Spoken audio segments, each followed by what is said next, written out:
Hey everyone, welcome to Encounters USA.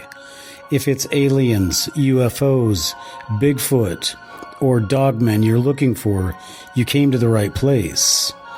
Now listen up as we listen to some of the latest encounters.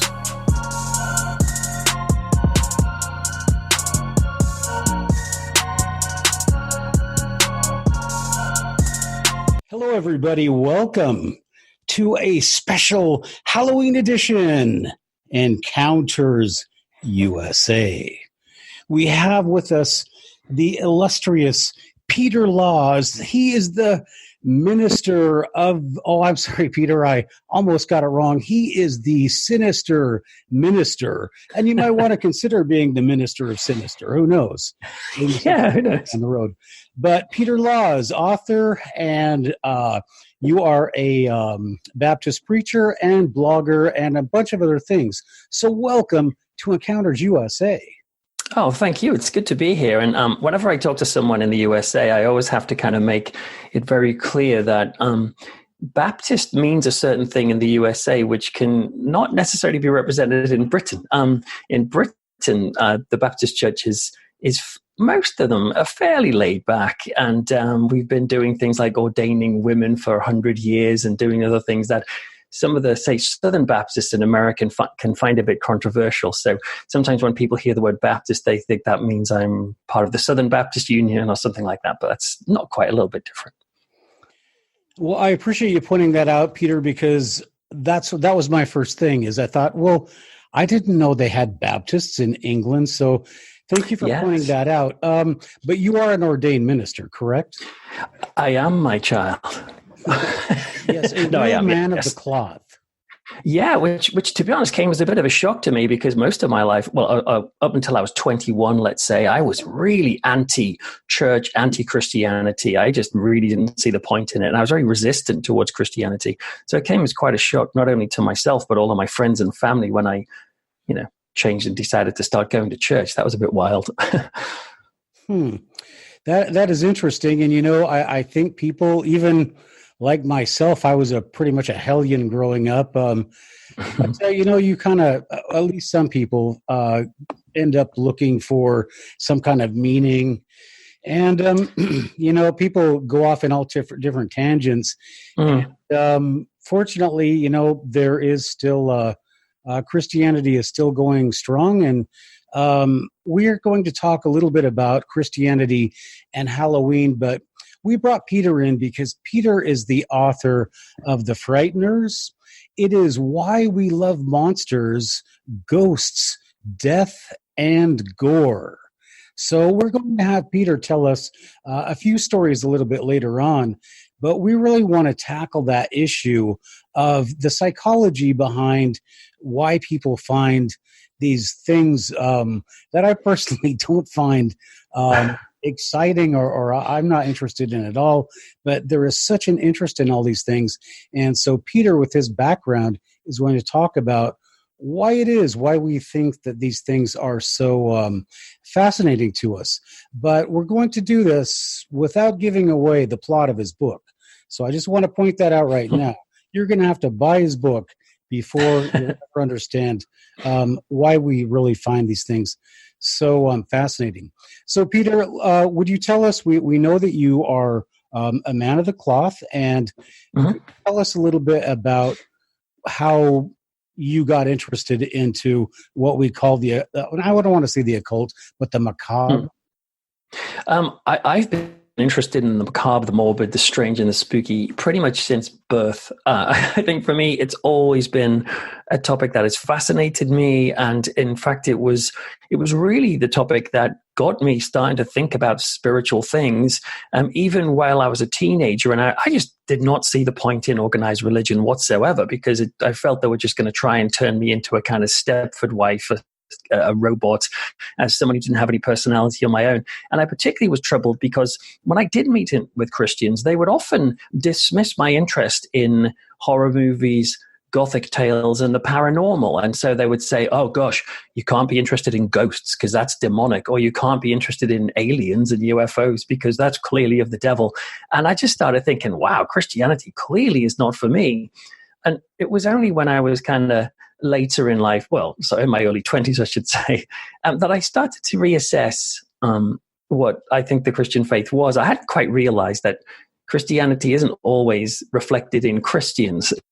Sometimes you meet some Christians which can really give a sort of a bad advert for what Christianity is. And so I started checking it out. But certainly I found that it was the morbid, that was the, like a film like The Exorcist, for example, that was definitely a key stepping stone in me starting to take the claims of religion a bit more seriously. Because up until that point, I dismissed it. And Christians that I'd met, I dismissed them. But horror movies kind of were relentlessly bringing big, deep questions into my life about life after death, good and evil, the supernatural, all that sort of stuff. Well, Peter, you bring up an interesting point, and we're going to talk about that a little bit later on. We're going to be talking about the culture and how what we call the macabre, or if you're in the U.S., the macabre. We're going to have a lot of people over in the UK listening, so I have to pronounce it correctly, or they're going to be honest, you may be right. I did a BBC interview a little while ago, and the lady who introduced me was very posh indeed, and she said macabre as well. So you may be right.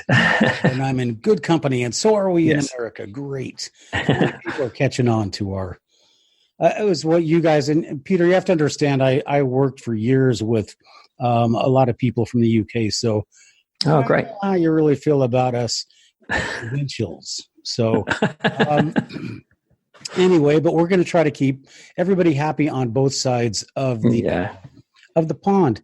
So, but Peter, you brought up a point that we're also going to have to push off to the shelf till later, and that is you talked about growing up and seeing The Exorcist, which was just the most. I mean, I think there was a genre in the 70s of devil movies, right?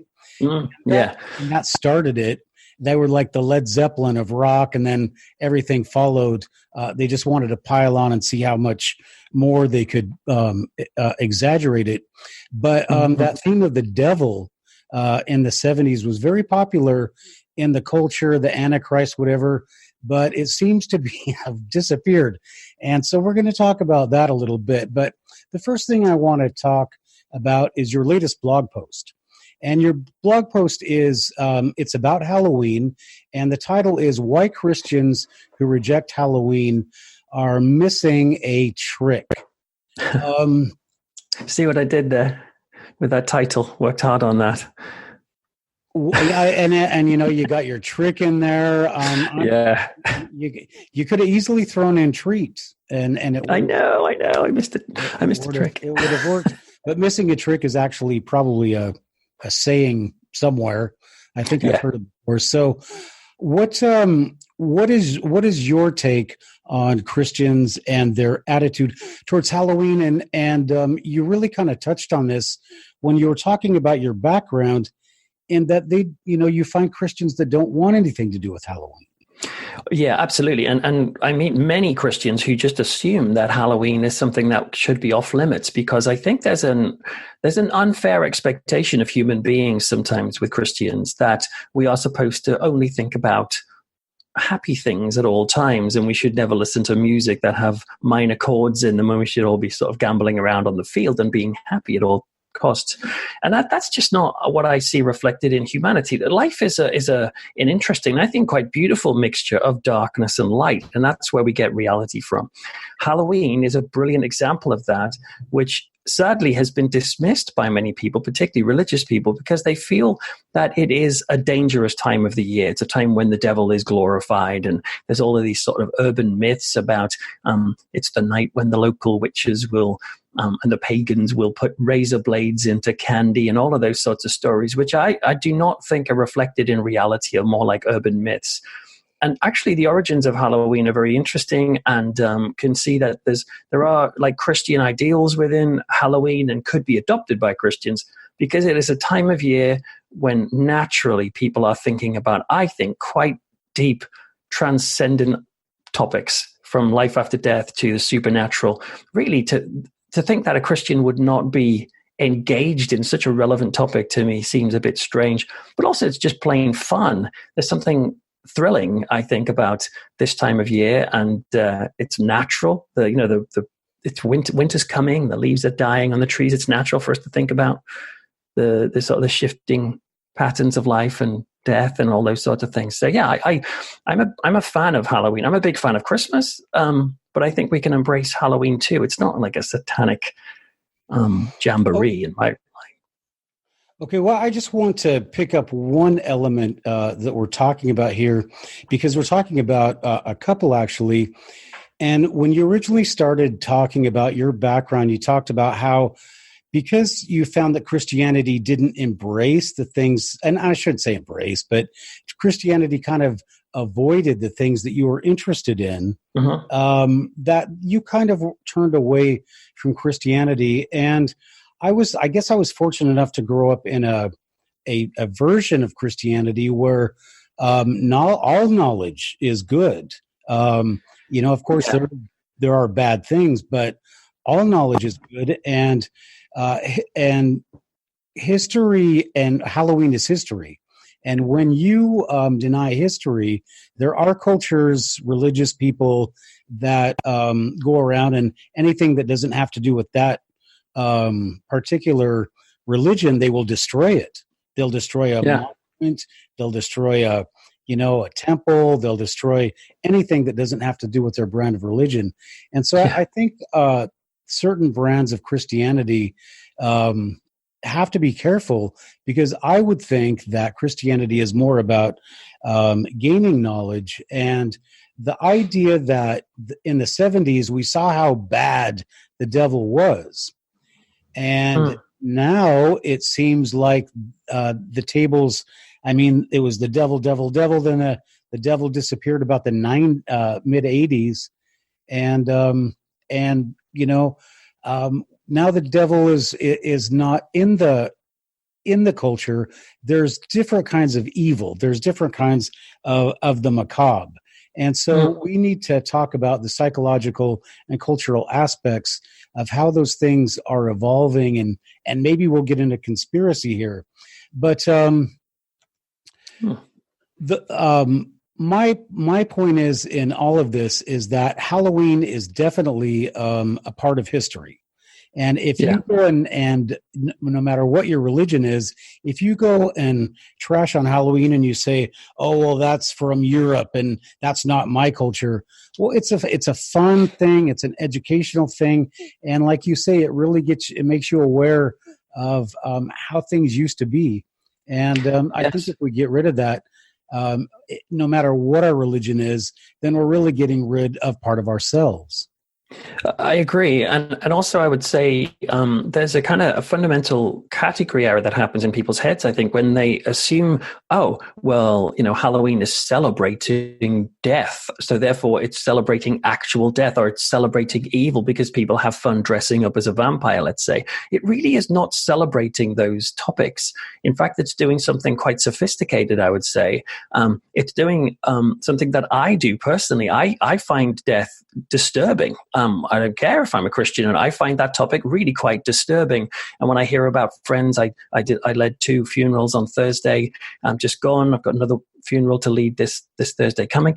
I am not sitting there as a fan of horror and the morbid, going, "Oh, this is exciting. I really love real life death." It's quite the opposite. And what I've done is just keyed into something that our culture does, which is it takes that which scares it and it finds ways in which it can rearrange the furniture of that in a way that we can control. And we do this through horror films or crime fiction, where we keep seeing terrible crimes and hopefully solved in the end. And we see it through horror films as well. And Halloween.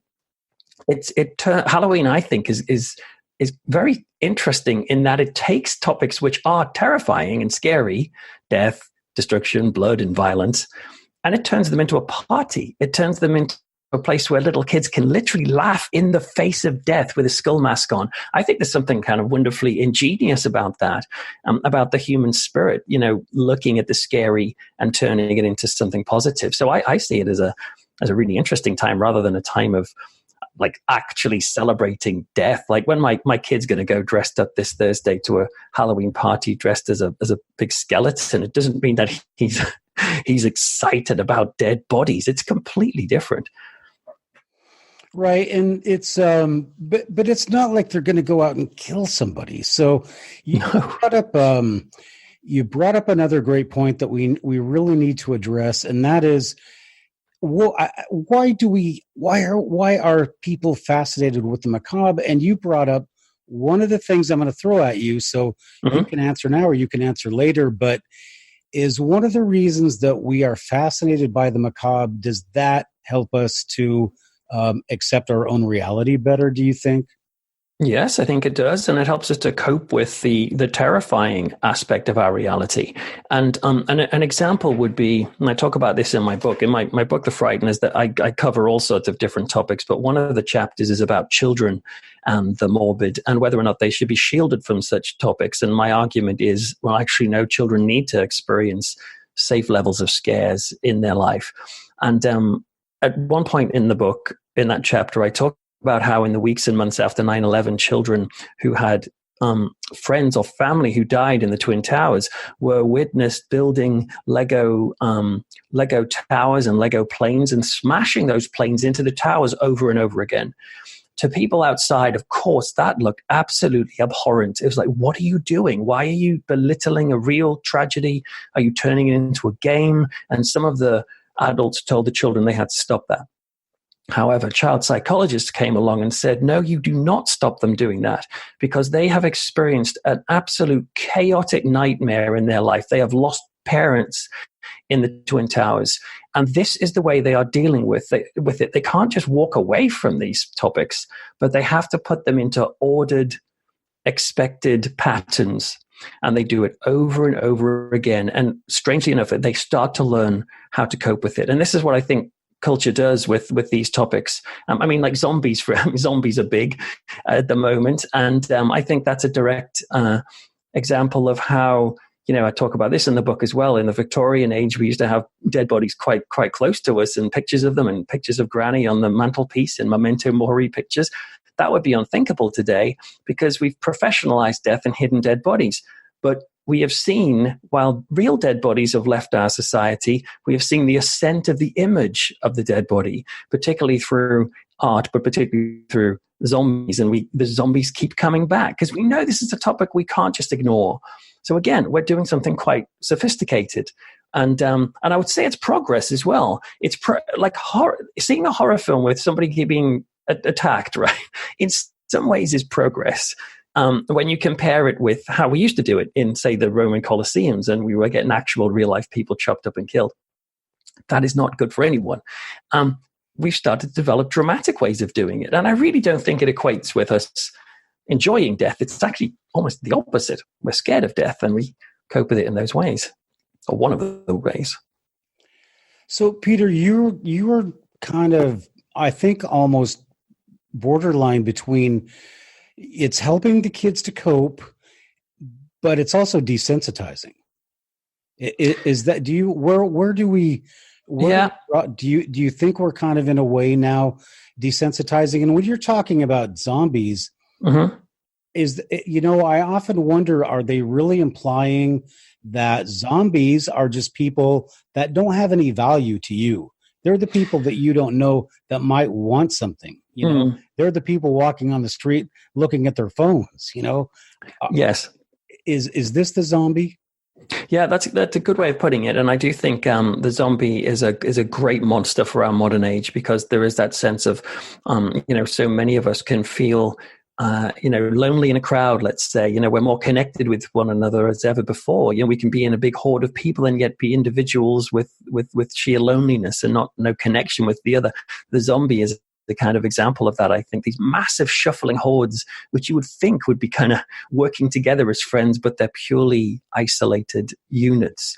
But in answer to your thing about does this stuff desensitize children, I understand what you're saying there, and I'm not saying we shouldn't have any cautions, and I'm not suggesting we let 7-year-olds watch The Human Centipede or something like Silence of the Lambs or something.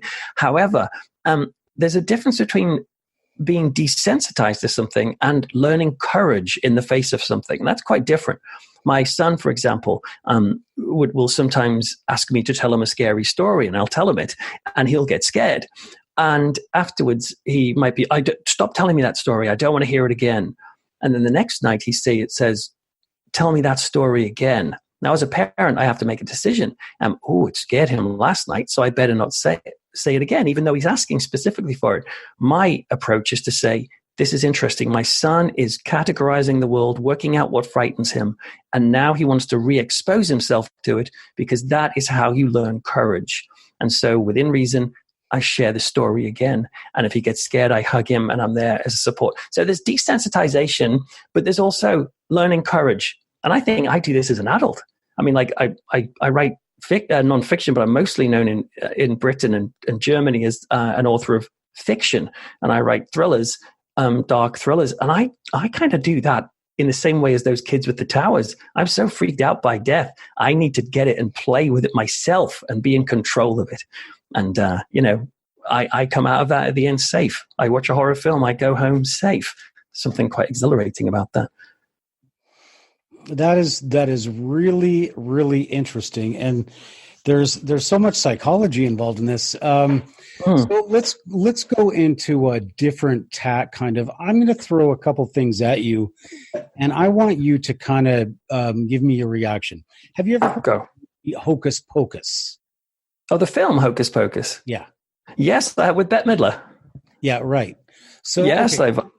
So I'm watching it last night with my wife on Halloween. We have a certain set of movies that we like to watch, and so very good. Hocus Pocus is one of the favorite. Now, it's about Salem, about witches, and it absolutely has nothing to do with the Salem witch trials. Yeah. So, my question is I mean, it's not the only thing. And there's another story that I want to talk about also. And I don't know if you're familiar with it. It's by Nathaniel Hawthorne, and it's a short story called Young Goodman Brown. And in that story, have you ever read that? Yeah, I'm familiar with it. Not in depth, but it's the one where the guy goes into the woods, isn't it? And he kind of right. He starts to realize his community is not quite what it seemed. Right. And so Hawthorne, he always felt guilty because his grandfather or his great-grandfather was involved in the witch trials. And I think he was one of the judges. And so he thinks that put a curse on their family. But my question is that the popular media takes reality, which the reality was you had a few crazy teenage girls that started accusing people of witchcraft that ended up getting hung, that were completely innocent, as far as I know. But still, through it all, there's this underlying thing that was carried out through the culture that they were witches. So do we really need them to be witches? I mean, I suppose we need them to be witches to ease our conscience and give us a good reason to belittle and reject and even to harm another person. But that's not an excuse, and we shouldn't be doing that. But we do have a habit of demonizing our enemies and trying to find a quick way of doing that. And the witch trials, I mean, the story you mentioned makes me think of Arthur Miller's The Crucible, which is just an amazing play, and talks about, the way we are ready to just write off entire members of the community because they don't fit in. And obviously Crucible was based on the kind of McCarthyism and communism of the time. And this, I feel, is an interesting topic because this is so relevant today, because I think like never before in my lifetime have I seen the kind of the Salem spirit going on just in general life. The idea of cancel culture, they call it, when somebody does something wrong on social media or says something that's incorrect, and they instantly get burned at the stake, theoretically speaking, because they've done something the community does not like. And and we have this habit, and this is what you mentioned about zombies as well before. It's that kind of the faceless enemy, the enemy that has absolutely no other dimension other than being a baddie. And that, to me, I mean, particularly as a Christian, is not the way to look at other human beings. And we're supposed to look at one another in 3 dimensions. But the Salem witch trials looked at those women in 1 dimension, and it was tragic and shocking. And I don't want us to fall into the same trap today, but we still do. Yeah, and then there's another aspect of that, and that is when you're talking about today. Well, I'm sorry, in the last election, I hear all this stuff about they're eating children.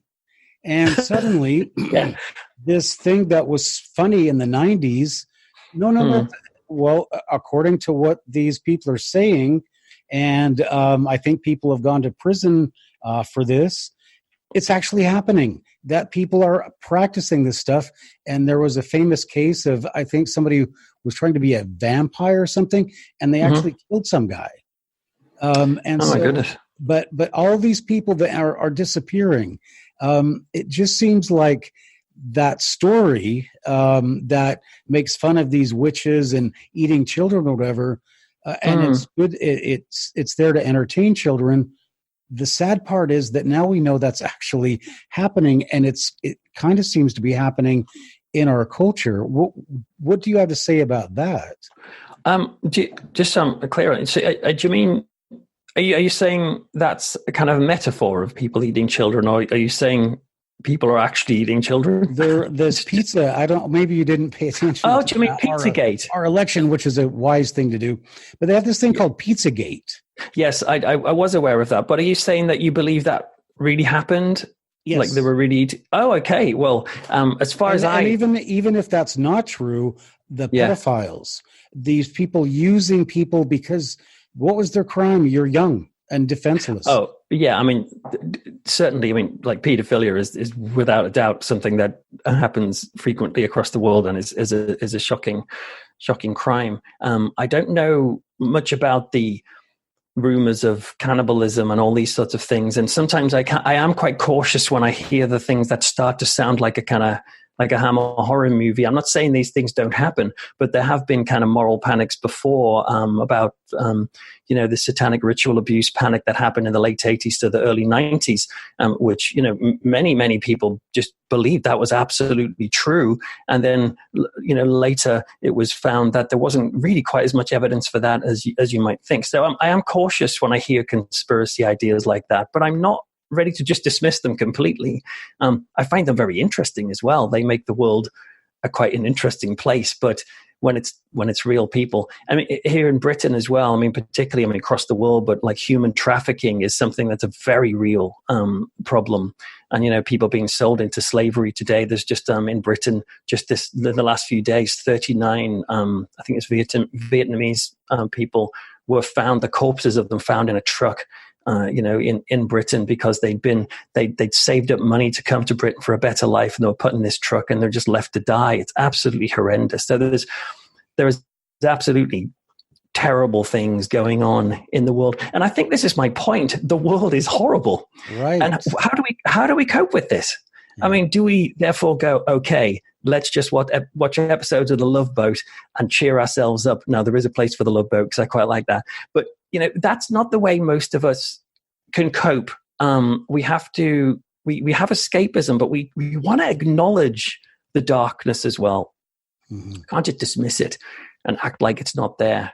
But facing it full on is too much for many of us. Okay, so that brings us to the last point. Then we're going to start talking about some of one or two of your favorite stories. But does the government or the media if you have a serial killer that goes out and like a Ted Bundy, whatever, all these people, that's not a horror movie, right? They don't. I mean, it's a horror movie. It's the most horrible thing. But unless you have like a werewolf or a dogman, which we're going to be talking about in a little bit, but unless you have some supernatural occult thing, well, no, that's just too true to life. And I'm going to see that on the 6 o'clock news. So I'm not interested. But that is the real horror. What is the matter with us? Why do we need the magic?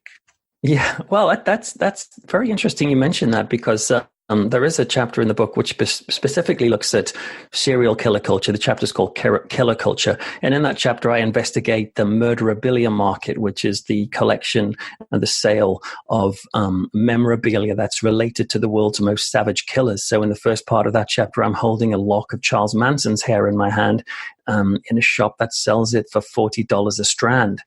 I know a place where you can buy a half-eaten burrito from Charles Manson for about $200. It went up in price when he died.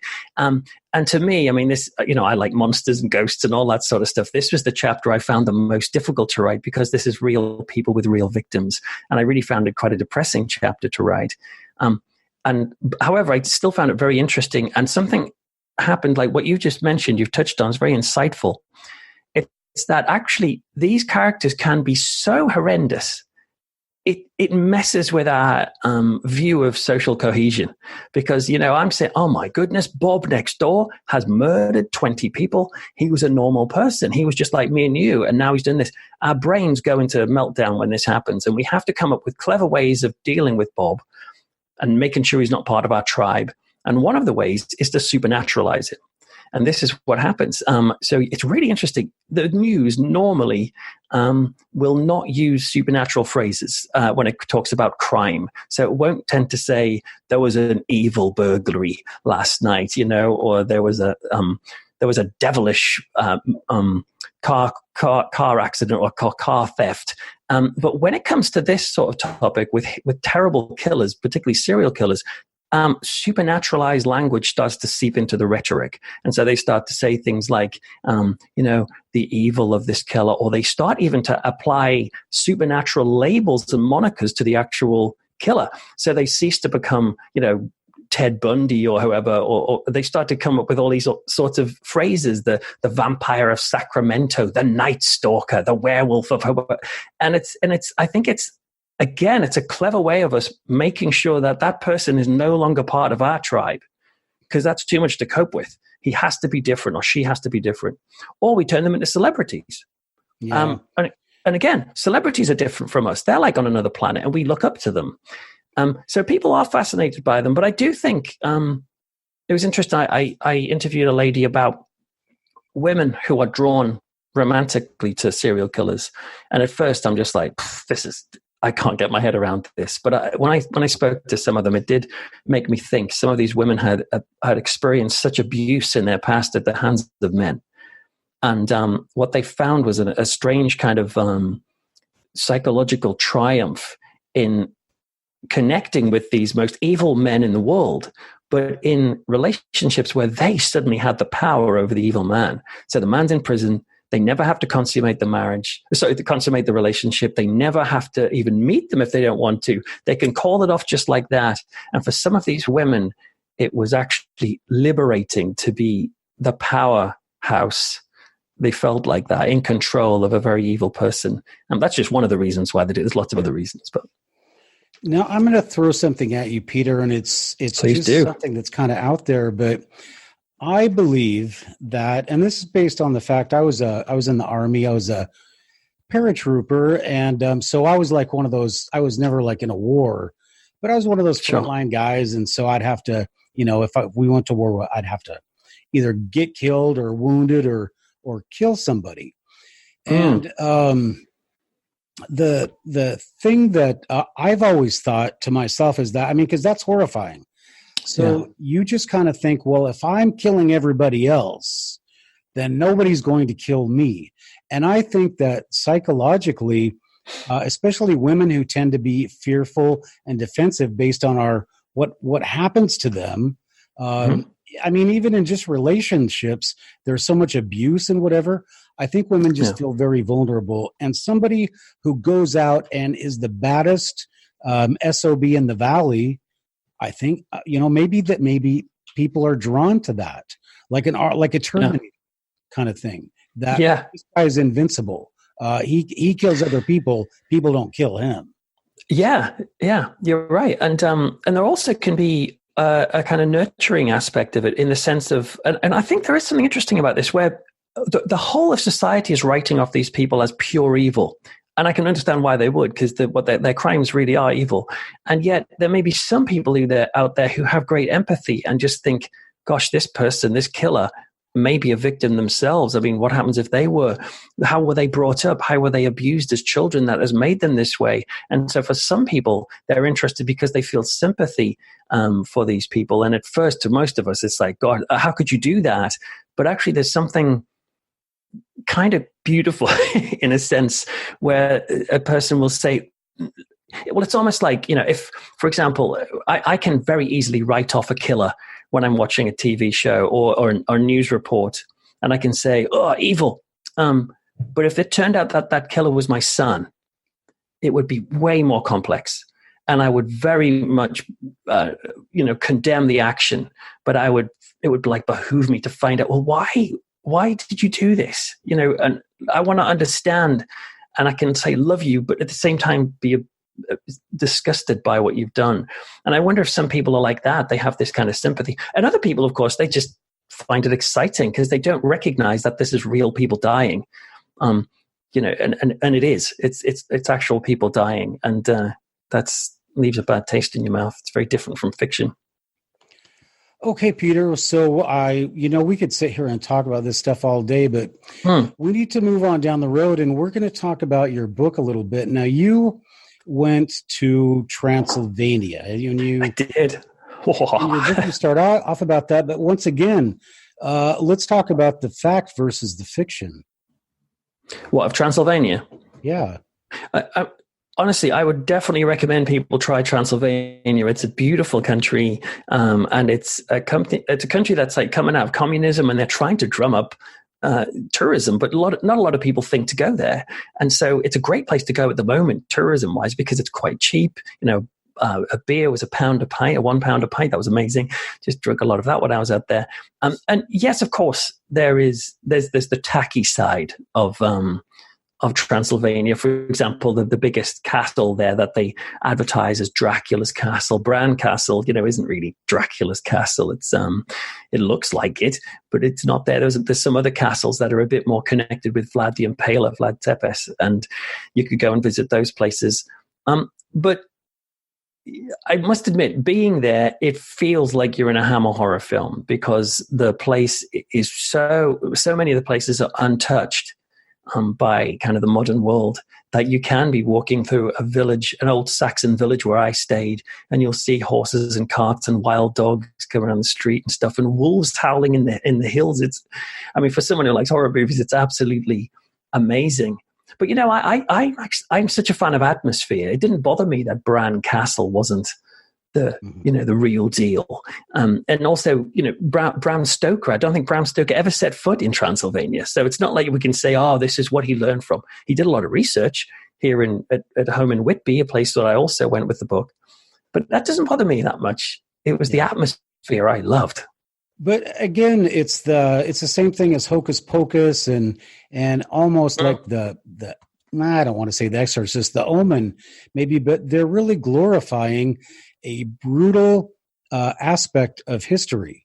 And, I don't want to go into the history of Vlad, but he got the name Vlad the Impaler because he was doing horrible things to his enemies. But this is not something that just happened in Vlad's castle. All throughout Europe, these castles were centers. They were horror chambers because they had to do something to keep these Europeans in bondage. And it was inflicting horror upon them. And I don't want to, you touch on a little bit about the punishments that happened in England. And so once again, this is state-sponsored horror, and it's turned into some kind of mythical fancy enchantment. Yeah, but I think that's normal. It has there's a distasteful aspect of it, of course, but I do think that's quite normal. Like when I go to, let's say, like historical sites in Britain, for example, and you'll walk around, say, the Tower of London or these other places, and you will find that most tourists who go, yeah, they might be interested in the fact that the stone comes from a certain part of Britain, or they might be interested in the kind of the hierarchies of the gods and stuff. But what people do their ears prick up at is when the guide starts to say, and this is where they executed, this woman, and they struggled to kill her after 29 blows of the axe. And this is so horrendous. And yet you see people are just fascinated by this. And there are, and so you find in tourism that they will emphasize the spooky, the ghost stories, or the brutal. And yes, you could come in and say, there's something wrong with us that we do that. But my point is the opposite. It's the same principle as when we're driving a car and we look out the window and we see a car crash, and there is something in your brain that tells you, you should look at this, you should check this out. And you fight. Your compass, your moral compass is saying, I don't want to look at that. That's shocking. But why do you do that? It's because your brain is hungry for information and data. Ultimately, you do not want to end up in the same position as the poor guy on the road. And so it's natural for you to be interested to get information. So you will know, I better not drive as fast anymore. And this does happen. If I've ever seen a crash, let's say, and been unfortunate enough to see something, I slow down on the car. I don't ever think about, I'm not going to text at the wheel. My goodness, not at all. Because the horror shocks me into wisdom. And there is something about this that we can address horrible things in a way as part of our kind of evolutionary makeup, I think, to help us to learn how to survive. It's a kind of tool to survive. But when it becomes too much for us is when the gap is smaller. So Vlad the Impaler, for example, he is so far in the past and from a distant country, he can almost become cool in people's eyes. But I can guarantee you, if that was going on in a town, people would not think that was cool because there would be no gap. There'd be no gap in time and distance. It's the same principle as, and then this is a shocking way of putting it, but this does happen. Somebody can read about an earthquake that happens in, let's say, Pakistan, in Britain. Let's say like a white middle-class guy and he says, oh, there's an earthquake in Pakistan. Oh, and he can dismiss that because it feels like a different culture and he can't connect with his distance. But then he can read about, oh my goodness, there's been an earthquake in, let's say, America, where they can connect more to that culture because we've been brought up on American culture, and that will make the news. And by the way, I'm a huge fan of America. I know you mentioned about before. I've been brought up on American. I love America. I'd love to live in America, but that's just me. I'm a big fan. But it's because the culture is just part of who we are, and when the distance is there, we care more. It's a sign of our humanity, but it's also a sign of our kind of unambitious selfishness, I suppose. That we don't relate to the people who are different from us, which I think we should, but it's a big ask. So, Peter, since you're talking about, you obviously have become a Yankee file. I don't know what you guys call it over there, but is there a difference between the horror that we like and the horror that you like? I would say that in Britain, particularly at the moment, folk horror is big, and that's just like horror that is related to the countryside and animals and nature. That's sort of it's quite big at the moment. But then I do see that in America too.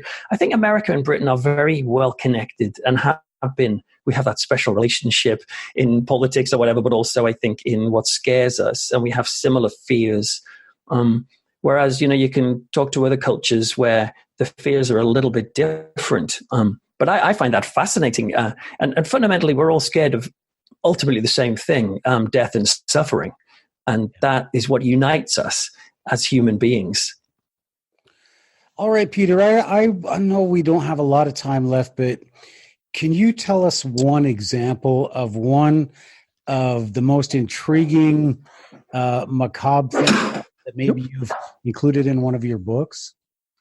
I suppose. I mean, there's quite a lot, particularly in the Frighteners, because I met so many interesting people. I interviewed a vampire lady who did drink her boyfriend's blood regularly, and I go into that. I went on ghost hunts. I did something with the BBC where me and the TV channel, the BBC, we went away and they locked me up in a in a mansion and tied me up and electrocuted me and threw spiders on me and all that sort of stuff as a way of us trying to work out why we like this sort of thing. But there's a small thing that happened while I was doing a weird bit, which is I went on a werewolf hunt in a city called Hull. And a few years ago, there was apparently this kind of 6-foot hairy dogman type that was strolling around the streets of Hull and the waterways of Hull. And he was witnessed by, I think, about 8 or 9 different witnesses as eating an Alsatian dog, a German Shepherd, and dragging it over the top of a fence. And so I went out to, I thought, that'd be fun, because there's a chapter in the book about the beast within.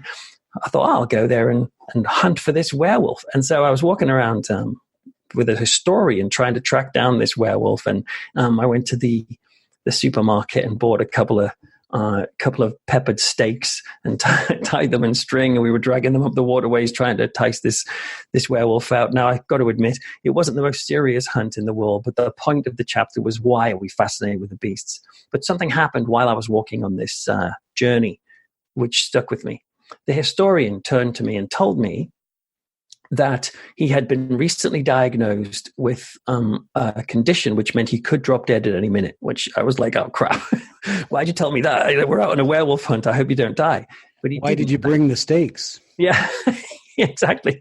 And so I was like, oh, my goodness. So how did you cope with that? And this is what he said.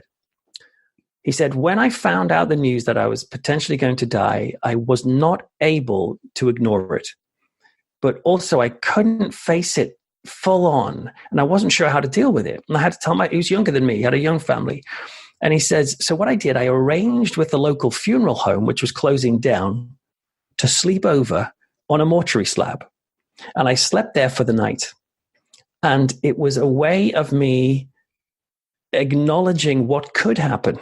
And it helped me to appreciate my life. Now, as he was telling me this, I mean, yes, half of my brain is going, that is nuts. But the other half just summed up everything that I'm trying to say in the book, which is that sometimes we put ourselves into deliberately dark situations, which seems counterintuitive, but we're doing it on a quest for meaning or a quest for comfort or adventure. And actually, that's a noble quest. And people who love ghosts, and this is why I don't want to dismiss people who love the paranormal, people who love ghosts and cryptozoology and all these sorts of crazy things, miracles and conspiracy theories. There's negativity in the stories, I suppose. Of course there is, eating babies and all that sort of stuff. But ultimately, we're on a quest for adventure and meaning. And those things are good things. They are noble things. And so for me, I see this as a great sign of us as being humans. And it just makes me love humans even more, I guess. Yeah, that's incredible. And that's really, it's heady stuff to even deal with. And the last thing that I really want to touch on is, does this really prepare us for our ultimate horror? And that is the horror of war. Because there is nothing, I mean, they grandize it, but the reality of war is that a lot of young kids die. They're chewed up, especially in modern warfare. They're chewed up by machines. Their bodies are decimated. They're destroyed. They watch their buddies die, and then they have to go back where everything is supposed to be civilized. And they've just seen their whole world they've seen the biggest horrors that they could ever see, but nobody wants to talk about them. They'd rather watch The Exorcist or whatever else. So that's very true. I don't think there's an answer to that, but I just wonder if that ultimately, at least as far as the government and the media is concerned, is to condition us for the horrors of war and say, well, at least it's not as bad as being eaten by that werewolf. It's an interesting theory, but I certainly think you're right in that we can there was in fiction, there was an idea of the ideal death in like sort of particularly kind of as the novel developed kind of from Victorian times and onwards. this idea that we had these deathbed scenes that our death would be beautiful and lovely, and we've had that feeling that, and everyone would gather around us and it would all be quite sort of beautiful and we'd have a chance to say goodbye. But the fact is that deaths aren't always like that. And as you say, people can go onto the battlefield and may have watched war movies or whatever and been programmed or whatever to think, oh, it's going to be one way, and then they experience the reality of horror, which has no distance whatsoever, and it makes you go, oh no, this is not attractive whatsoever, and there's nothing redeeming about it. And I guess that's my point. We are all these things, Halloween horror and stuff, is dealing with the horror, but with a massive buffer between us for comfort.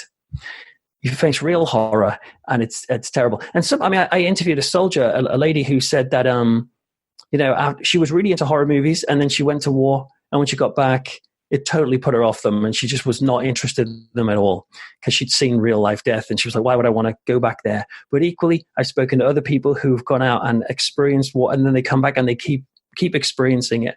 A little bit like Tom Savini, the famous special effects guy who saw absolutely horrendous things in Vietnam, and he came back, and one of the ways he dealt with it was to become an incredibly gory special effects artist for films and recreating what he saw.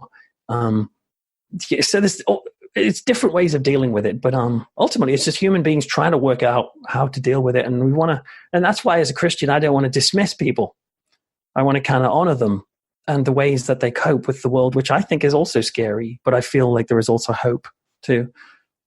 Yeah, and it's on the subject of war, it's just you've got the young kids that have to go and fight it, and it seems like the culture, and it's not just ours, every culture, especially in imperial societies, aggrandize it because it's not the guys making the decisions that have to go out and die horribly. So and the other thing is they wouldn't be so eager to go out and fight if they knew they had to do it. So anyway, so Peter, I just want to ask you, what are you planning on putting out any more books in the near future? Well, like I said earlier, that I'm normally known for fiction, and so I've just finished my 4th novel, which comes out next February. So I'm just in the process. The editors of the publishers just got back in touch today, and so they've sent me the edited copy, and I go through, and that's all part of a series. It's the 4th in the series, and the series explores a character called Matt Hunter, who is an ex-church minister turned atheist professor who helps the police solve religiously motivated crimes or occult-related murders. In the first book called Purged, he's on the trail of a Christian evangelical serial killer who thinks the kindest thing to do to humanity is to baptize people and then murder them immediately afterwards. So it would fast-track them to heaven, and they wouldn't kind of lose their faith and they wouldn't go to hell. And Matt Hunter is on the trail of this guy. But the 4th one that comes out next February, is called Possessed, and it explores demonic possession and particularly looks at why demand for exorcism in the last couple of years is going through a spike across the world. Like more and more people are asking to be exorcised, and despite what we might think, it's still popular, and more popular than ever, some would say. So that the book explores that, but in a fictionalized way. Wow, really sounds very interesting, and I could sure sit and talk to you about that. Well, I'd love to come back again sometime and talk more on. Yeah, definitely. All right, so Peter, I will have links to your books on the comment section of YouTube. Yeah, actually, sorry to interrupt you, but I will mention that in Britain, The Frighteners has this Why We Love Monsters, Ghosts, Death and Gore, but for some reason in America it was published by a different publisher called Skyhorse, and it was released as The Frighteners, A Journey Through Our Cultural Fascination with the Macabre. So so for your American viewers, they might find it under a different title, a different subtitle. Looking here, this is the British version. Yes, I've just realized that as I'm watching. Okay. So that's the British version. The audiobook has that cover in America, but the actual hardback is it's slightly different cover. Okay. And yeah, I'll have those links on my YouTube channel. And Lovely. if you guys are looking at that, go ahead and hit that subscribe button. So, Peter, you do a blog and you have a website? Yeah, I do. I do YouTube channel. I write a monthly column for a magazine called the Fortean Times, which is here in Britain. So I've been writing for them for about 10 years. And I have a YouTube channel, and I'm fairly busy on social media. So you can find me on there, Twitter, and all the normal places at Rev Peter Laws, and just continue like having books out and trying to make sense of this crazy life. All right, Peter. Well, as we see over here, it sounds like you got it going on. So the last question I have to ask you, I don't know if you're familiar with the debate, but October at Encounters USA is the debate over wolfen or dogman. Right. I had somebody that I talked to Jackie Tonks. You know Jackie? Yes, I know Jackie. Okay, so she said there is no dogman in the UK.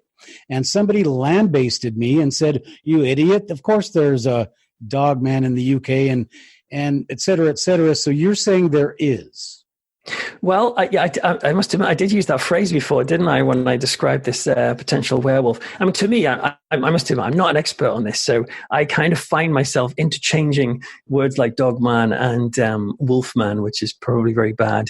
Well, that's because, Peter, we should change it. I don't know if you're familiar with this movement, but we're changing it to wolfen. Like the Whitley Strieber book? What's that? Well, like the Whitley Strieber book. And it has, I didn't even know he had a book out called Wolfen. I just thought it was a cool movie. So that's interesting. Yeah. But the thing about that, though, right, is I'm sure that the wolfen in that book and in the film, they were a fair bit more sophisticated than your standard werewolf, weren't they? Weren't they able to communicate or shapeshift and do all this? Am I wrong? Never seen it. I think okay. A little bit of it, but I don't really care so much about the movie. It's fair enough. A name. It's not a man. It's not a cool name. It's a wolf thing. Well, yeah.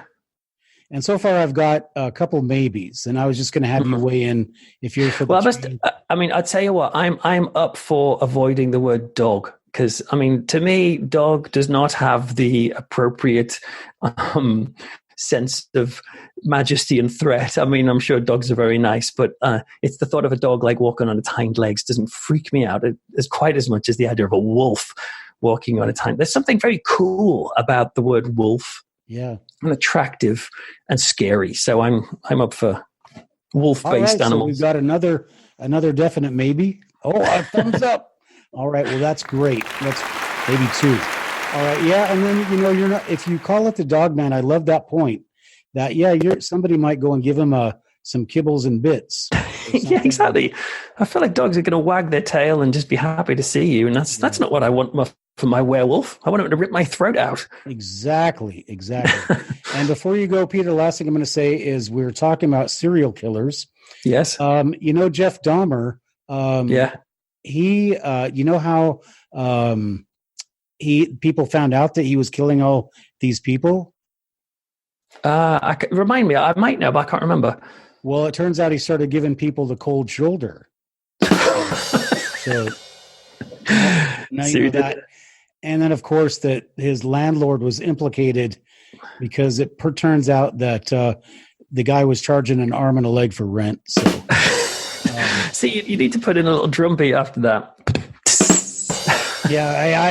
Thanks for reminding me. I'll do that in post-editing. Post. Well, all right, Peter Laws, thank you for appearing on Encounters USA for our Thank you, Matthew. I really enjoyed it. Final comments or words of wisdom for our listeners?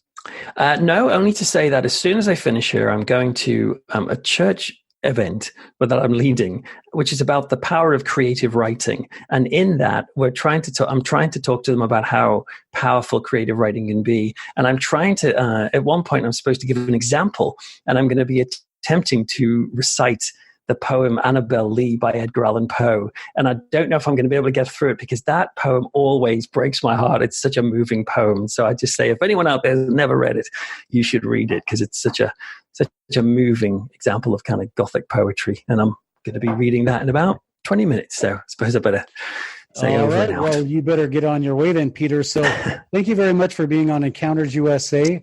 And for everybody out there, if you are in the UK or the USA, Halloween is just 2 nights away.